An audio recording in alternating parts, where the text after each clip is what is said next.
Last వీడియోలో మేము తెట్టుకెళ్ళి చేసిన రచ్చ అంతా ఇంత కాదు, మీరు కూడా చూశారు కదా. ఇంకా బీచ్కి వెళ్ళి అలా ఎంజాయ్ చేసి ఉదయాన్నే టిఫిన్ చేద్దాం అనుకున్నాం. అందుకే ఉలవపాడికి దగ్గరలో ఉన్న గుణా బిర్యానీ హోటల్కి అయితే వెళ్ళిపోయాము. ఇక్కడ ఏమంటే మటన్ బిర్యానీ కేవలం 120 రూపీస్కే వస్తుందని చెప్పారు.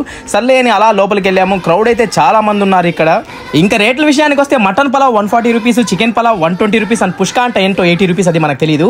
ఇంకా మా వాళ్ళందరూ కలిసి బంతి భోజనాల్లో కూర్చున్నట్టు లైన్గా కూర్చున్నారు. ఇంకా కూర్చున్న వెంటనే అరిటాక్ అయితే పెట్టేశారు. ఇంకా బిర్యానీలోకి కర్రీ వచ్చి గుమగుమలాడే గోంగూర అండ్ చికెన్ షేర్వా ఇచ్చారు.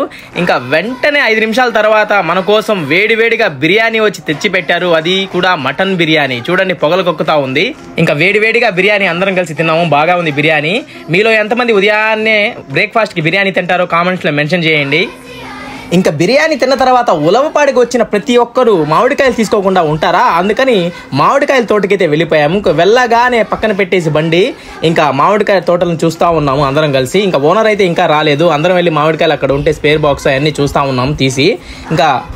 ఇంకా చిన్నప్పుడు మన ఇళ్ళ దగ్గర ఆటోల్లో ఉలవపాడు మామిడికాయలండి ముట్టి ఎక్కువ కంట ఎక్కువ అని చెప్పి అమ్ముతూ ఉంటారు కదా, చూడడానికి అలాగే ఉంది. ఒక కాయ అయితే తీసి తిన్నాము. టేస్ట్ అయితే చాలా బాగుంది, తీయగా ఉంది వాళ్ళు చెప్పినట్టే. ఇంకా ఫైనల్లీ మామిడికాయలు చూడండి, ఇవి పచ్చివి అన్నమాట. సో ఇక 2 రోజులు మనం అలా పెట్టేసి ఇవి పండైపోతాయి. ఇంకా కేజీ 40 రూపీస్ లెక్కన అయితే మేము తీసుకున్నాము. పండు అయితే చాలా బాగుంది. ఇంకా ఒక్కొక్కరు 20 కేజీస్ అలా తీసుకున్నాం. టోటల్ 120 కేజీస్ అయితే తీసుకున్నాము 40 రూపీస్ లెక్కన కేజీకి. ఇంకా అంతే గాయస్, ఈ వీడియో నచ్చితే ఒక లైక్ కొట్టి ఫాలో కొట్టి సబ్స్క్రైబ్ చేసుకోండి గాయస్. మళ్ళీ ఒక మంచి వీడియోతో మీ ముందరకు వస్తూ ఉంటా బాయ్.